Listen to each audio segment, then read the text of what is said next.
বীরভূমের সিউড়ি শহর লাগোয়া এলাকায় এক নাবালিকাকে চকলেট খাওয়ানোর নামে অত্যাচারের ঘটনায় অভিযুক্ত দোকানি প্রদীপ কীর্তনিয়াকে আজ সকালে সিউড়ি আদালতে তোলা হয়।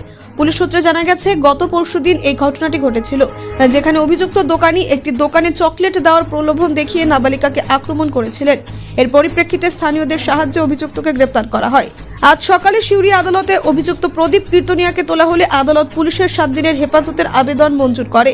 পুলিশ তার বিরুদ্ধে আরও তদন্ত শুরু করেছে।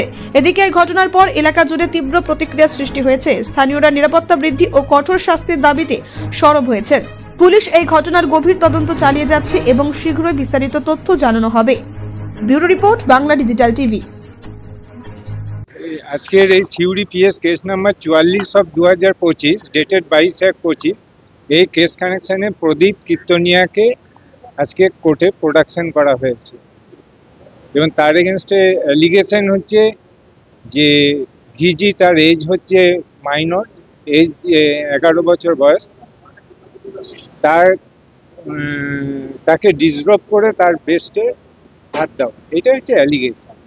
এই অ্যালিগেশনের জন্য তার এগেনস্টে কেস স্টার্ট হয়েছে 75-76 BNS tag with 10 of POCSO act এবং আজকে অ্যাকিউজডের পক্ষ থেকে বেল প্রেয়ার করা হয়েছিল। বেল প্রেয়ারটা রিজেক্ট হয়েছে।